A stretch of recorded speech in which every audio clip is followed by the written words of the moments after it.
Siguiendo con las características que debe tener el próximo presidente de México, quien habrá de gobernar desde el año 2024 hasta el año 2030, es decir, los próximos 6 años. En esta segunda parte, y con una opinión, con un enfoque empresarial, es importante agregar, adicionalmente a lo comentado en el video anterior, en la primera parte, de que el presidente deberá de tener, obviamente, honestidad. Eso es una cuestión lógica, pero muy importante hoy en día, en el que el pueblo mexicano en lo general tiene a flor de piel el hecho claro, preciso y conciso de que la honestidad debe de ser un factor fundamental para quien ocupe la presidencia de México. Porque el tema de la corrupción, finalmente, como bandera, así, una bandera enarbolada para llegar al poder por la actual administración, ha sido de tanto impacto y de tantas vertientes e interpretaciones que es imposible dejarla a un lado a efectos de seguir implementando el combate a la corrupción y sobre todo el desempeño honesto, franco, claro y directo del próximo presidente de México. Y desde luego a esto se le debe sumar cosas que ya comentamos, pues como la visión de futuro, cuando menos lo que se piensa hacer los próximos 6 años, entre otras características como la flexibilidad que se debe tener en el gobierno para hacerle frente a las cosas que suceden en el mundo global en el que vivimos, y no se diga a la absoluta claridad que debe de tener el próximo presidente de México de que debe de gobernar para todos. Ya es un buen momento de que se acabe con los gobiernos de la partidocracia, que solo llevan acciones o agua a su molino para beneficio de sus partidos políticos. Es un buen momento de que la democracia mexicana madure buscando gobernantes que gobiernen para todos, para los que ganaron en la preferencia, para los que no ganaron, para los que no votaron, para todos. Así lo dice la Constitución, así lo espera la ciudadanía y así lo espera el país, de quien llegue a presidir la República Mexicana. Tiene que tener la voluntad y la convicción de que va a gobernar para todos.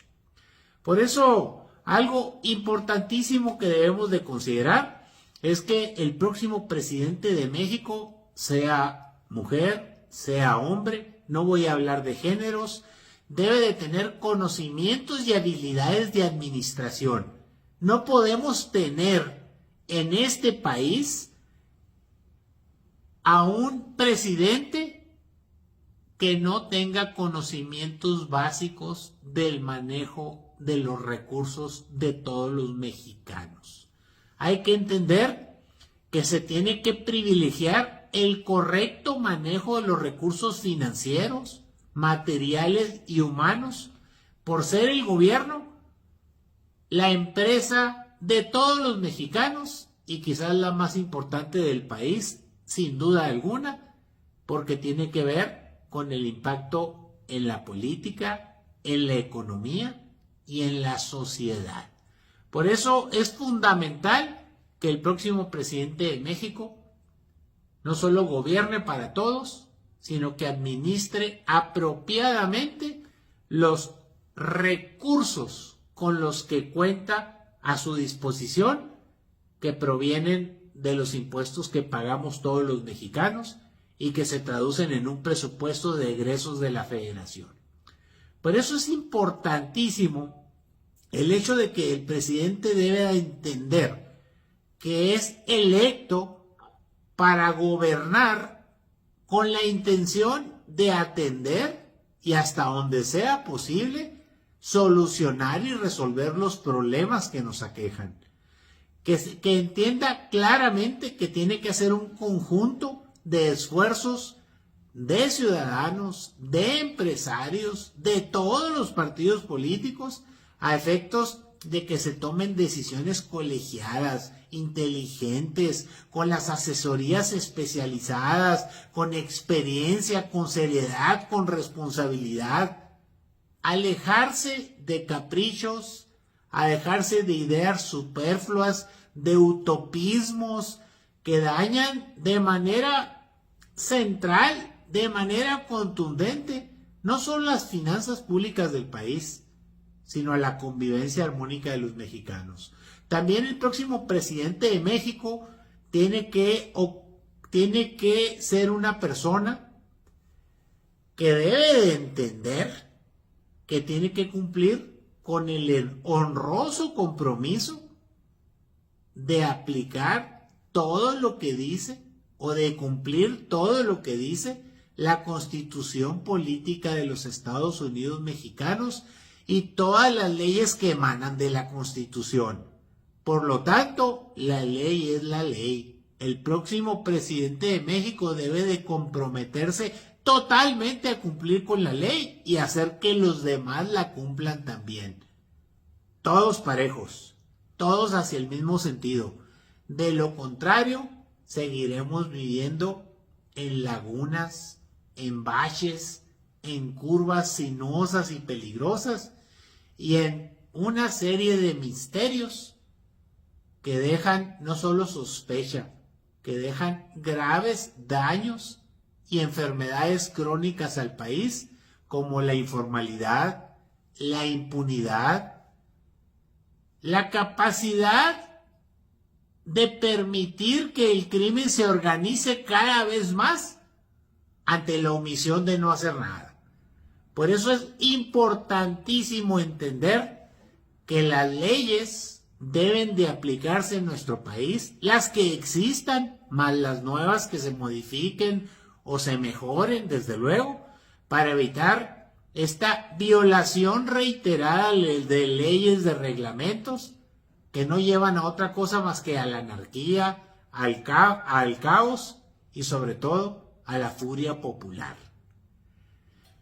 Hay dichos que dicen que no hay nada más poderoso que la verdad, ni nada más débil que la mentira. Otros dicen que las palabras más claras son aquellas que contienen la verdad. Ya para finalizar, y a reserva de ampliar un capítulo más con las características que debe tener el próximo presidente de México, es importante recordar a Gandhi, un líder político y espiritual de la India, que en los años 40 del siglo pasado, fíjense nada más, ya le estoy hablando de hace casi 80 años, decía: la verdadera medida de un hombre no es cómo se comporta en momentos de comodidad y de conveniencia, sino cómo se comporta en tiempos de desafío y controversia. También decía Gandhi que la verdadera paz no es simplemente la ausencia de conflicto, sino la presencia de justicia. Y finalmente, Gandhi decía: la no violencia es la ley suprema de la humanidad.